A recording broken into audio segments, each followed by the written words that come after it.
আমাদের ডিমটা যখন কেনা হয় তখন 1 মাসের জন্যই কেনে, আর স্বপ্নিলের বাবা বাসায় এসে বলে 1 মাসের জন্য ডিম নিয়ে এসেছি। তো শেষমেশ কী হয় জানো তো, ডিমটা কখনোই 1 মাস চলে না, কারণ ডিম এমন একটা খাবার, এটা ভালো লাগতেছে না তো ডিম দিয়ে খাই, ওইটা ভালো লাগতেছে না তো ওইটার সাথে ডিম দিয়ে রান্না করি, এমনটাই হয়। আর প্রতিবারই স্বপ্নিলের বাবা বলে যে 1 মাসের জন্য ডিম এনেছি, এগুলো দিয়ে 1 মাসই চালাবে। তো ওই যে ডিম কখনো হিসাব করে খাওয়া হয় না, এটা আনলিমিটেডই খাওয়া হয়। তো ওই 15-20 দিনের বেশি খুব একটা হয় না কিন্তু। তো ডিমগুলোকে ধুয়ে ফ্রিজে রেখে দিলাম, আর প্রতিবারই ডিমগুলো আনার সময় বেশ কিছু ডিম একটু ফেটে যায়, তো ওগুলোকে ধুয়ে আলাদা বাটিতে রেখে দিয়েছি, কারণ ওই ডিমগুলোকে আগে খাওয়া হবে, না হলে ডিমগুলো আর কি নষ্ট হয়ে যাবে। তো ডিমগুলোকে রেখে দুপুরে রান্নাটাও বসিয়ে দিয়েছি সকালবেলা। তো ঢ্যাঁড়সটাকে ভাজি করে রেখেছিলাম আগে থেকেই, আর এখন একটু পেঁয়াজটা ভাজি করে তো এর মধ্যে ঢ্যাঁড়সটাকে দিয়ে দিলাম। তো যখন ঢ্যাঁড়স করলা সব কিছু ভাজি করা হয় না, তো পরে পেঁয়াজটা ভাজি করার পরে সেটা দিলে কিন্তু বেশি স্বাদটা হয়। তো এই যে আমি পেঁয়াজটাকে দিয়ে একটু ঢ্যাঁড়সটাকে আরও ভালো করে একটু নাড়াচাড়া করে মিশিয়ে নিলাম, আর এখন এর মধ্যে একটু সামান্য পরিমাণ চিনি দিয়ে দেবো। আর এইভাবে কিন্তু ঢ্যাঁড়স ভাজিটা খেতে অনেক ভালো লাগে। অনেক সময় আছে কি বাচ্চারা এগুলো না খেতে চায় না, তো যখন এই পেঁয়াজটা দেওয়া হয়, একটু চিনি দিলে মিষ্টি মিষ্টিটা হয়, তখন দেখবা যে বাচ্চারাও এটা অনেক ভালো খায়। তো এই যে ঢ্যাঁড়স ভাজিটা প্রায় হয়ে গেছে, এখন এটাকে নামিয়ে একটু সবজি রান্না করে নেব। আর ফ্রিজে অনেক রকমের সবজি একসাথে ছিল, তো আজকে ভাবলাম একটু তরকারি রান্না করি। আর এই তরকারিটা কিন্তু ভাতের সাথে খেতেও মজা লাগে, আবার হচ্ছে রুটির সাথে খেতেও মজা লাগে। তো বেশ কিছুদিন হয়েছে রাত্রে রুটিই করা হয়, রাত্রের দিকে আর কেউ ভাত খেতে চায় না, সে কারণে এই একটু তরকারিটা রেখে দিলাম। ডিম ভাজি দিয়ে আর তরকারিটা দিলেই কিন্তু রাত্রের খাবারটা হয়ে যায়। হ্যালো এভরিওয়ান, নমস্কার, কি অবস্থা, কেমন আছে সবাই? আশা করছি খুব খুব ভালো আছে সবাই, আমরাও ভালো আছি তোমাদের আশীর্বাদে, ঈশ্বরের কৃপায়। আর তোমরা যে যেখান থেকে আমার ভিডিওটা দেখছো, তোমাদের সবাইকে অনেক অনেক ওয়েলকাম। আশা করছি ভিডিওটা ভালো লাগবে তোমাদের। যদি ভিডিওটা ভালো লাগে অবশ্যই স্কিপ না করে পুরো ভিডিওটার সাথেই থেকো। তো এদিকে আজকে একটু বোয়াল মাছ রান্না করব। তো বোয়াল মাছটাকে কেটে লবণ, হলুদ, মরিচের গুঁড়া আর একটু আদা রসুন দিয়ে ভালো করে মেখে রেখেছিলাম। তো এই আদা রসুন দিয়ে মাছটাকে মাখলে কি হয়, ভাজার সময় দারুণ একটা ফ্লেভার বের হয় কিন্তু। আর একটু সমস্যা হয়, সেটা হচ্ছে যে তেলের মধ্যে পোড়া পোড়া যেগুলো দেখছো, এগুলো কিন্তু আদা রসুনের কারণেই হয়েছে, তো ওগুলোই খুব একটা সমস্যা হয় না। এখন এগুলোকে একটু ভালো করে উঠিয়ে দিয়ে দ্বিতীয়বার যে মাছগুলো দিব, তো ওই মাছগুলোকে এখন একটু ভালো করে ভেজে নেব। তো এই যে মাছের মাথাগুলো সব দিয়ে দিলাম। আর আজকের বোয়াল মাছটাও একটু পেঁয়াজ রসুন দিয়েই রান্না করব, কারণ বোয়াল মাছের একটা কিন্তু আলাদা একটা গন্ধ থাকে, যেটা আমাদের বাসায় খুব একটা কেউ পছন্দ করে না। এই কারণে যেদিনই রান্না করি আর কি পেঁয়াজ রসুন দিয়েই রান্নাটা করি। তো এই যে আলু দিয়ে আর পেঁয়াজ দিয়ে রান্না করব, তো আলুটাকে ভেজে তার মধ্যে এই যে পেঁয়াজটাকে দিয়ে দিলাম, আর একটু মশলা বেটে রেখেছি আদা, পেঁয়াজ, রসুন, জিরা, ধনে, তো ওগুলোকে দিয়ে দেব। তো ভাবলাম রান্না করতে করতে তোমাদের সাথে একটু কথা শেয়ার করি। সেটা হচ্ছে বেশিরভাগ আমার মনে হয় হাজব্যান্ডের কথা থাকে যে তোমরা শুধু রান্নাই করো, শুধু সারাদিন রান্না বাড়া খাওয়া, আর কোনো কাজ নেই। কিন্তু তাদের উদ্দেশ্যে আমি বলতে চাই, আমাদের কিন্তু রান্না বাড়া করা আর খাওয়া ছাড়াও আরও অনেক কাজ থাকে সংসারে, যেগুলোকে অনেকেই আছে যে খেয়ালই করে না কিন্তু। তো রান্নার আগের যে প্রিপারেশনটা, সেটা কিন্তু আমার কাছে মনে হয় যে অনেকটাই সহজ। রান্না করাটাও সহজ, ভালোই লাগে, কিন্তু রান্না করার পরে যে কাজটা করতে হয় সেটা কিন্তু অনেক কষ্টের। তো রান্নার আগের প্রিপারেশনটা, রান্না করাটা এবং রান্নার পরের কাজটা, সেটা কিন্তু আর করতে ভালো লাগে না। রান্নার পরে কিন্তু অনেক কাজ থাকে রান্নাঘরে, আর রান্নাঘরটা সবসময়ই পরিষ্কার পরিচ্ছন্ন রাখতে হয়, তাই না?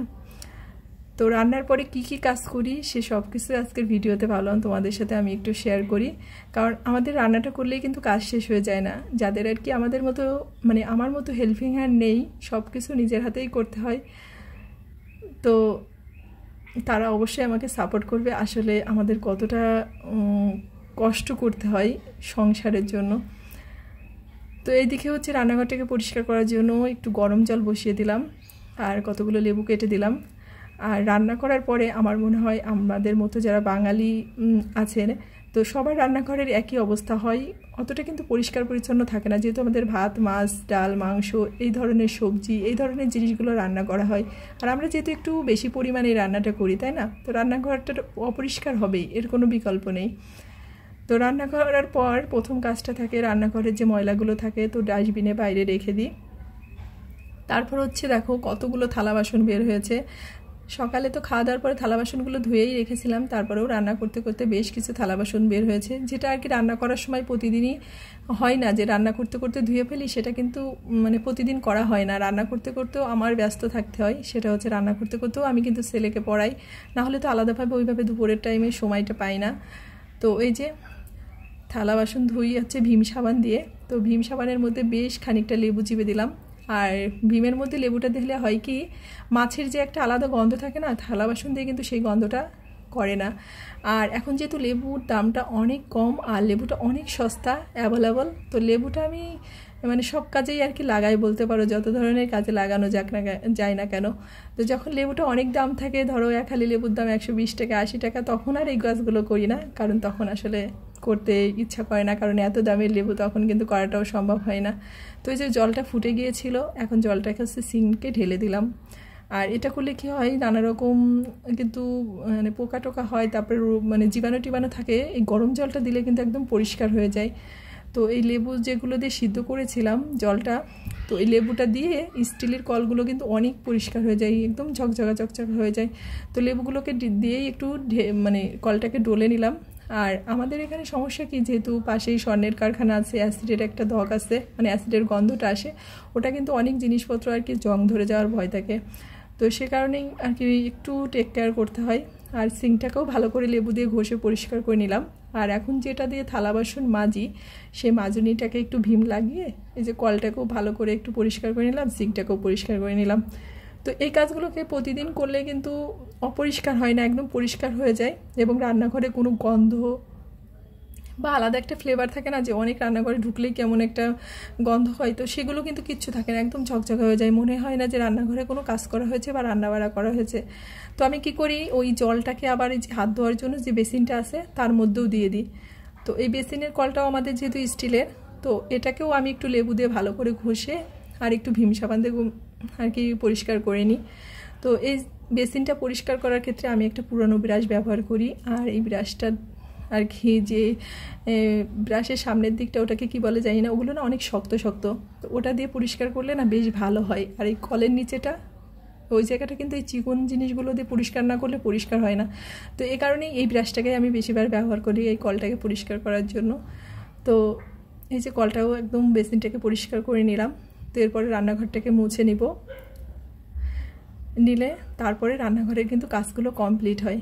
আসলে দেখতে সহজ, মুখে বলতে সহজ, কিন্তু কাজগুলো কিন্তু অনেক সময়ের ব্যাপার। যারা আমরা করি নিজেরা, সেটা আমরা সবাই কম বেশি জানি কিন্তু। তো এই যে চুলাটা মোছাও বাকি ছিল, তো চুলাটাকেও মুছে নিব। আর ওই যে গরম জলটা রেখেছিলাম না, ওই গরম জলের ভিতরে একটু ভীম সাবান দিয়ে দিব। যখন আমার লিকুইডটা থাকে তখন আমি লিকুইডটা ইউজ করি, আর লিকুইডটা না থাকলেও সমস্যা নেই, কারণ সবসময় যে সব জিনিস বাসায় অ্যাভেলেবল থাকে তা কিন্তু না। তো এই যে ভীম সাবানটা এখন ইউজ করি, তো ভীম সাবানটাকে দিয়ে ওই ন্যাকড়াটাকেও ভালো করে মুছে নিলাম, যেটা দিয়ে আর কি চুলা টুলা মুছি। তো ওটা দিয়ে মুছলে আসলে তেল কাস্টে যেটা থাকে সেটা উঠে যায় এবং রান্নাঘরটা ভালো পরিষ্কার হয়ে যায়। তো প্রতিদিনই এই কাজগুলো করতে হয়, অনেক সময় 2 বার করতে হয়, অনেক সময় 3 বারও হয়ে যায়। আর এখন রান্নাঘরটাকে পুরোটা মুছে নিব। তো আজকের ভিডিওটা হচ্ছে এ পর্যন্তই, আর বড় করব না। তো সবাই ভালো থেকো, সুস্থ থেকো, আর অবশ্যই সাবধানে থেকো। আর সবার কাছে একটাই রিকোয়েস্ট, যদি ভালো লাগে অবশ্যই লাইক কমেন্ট শেয়ার করো। ভালো থেকো সবাই, দেখা হচ্ছে নেক্সট ভিডিও।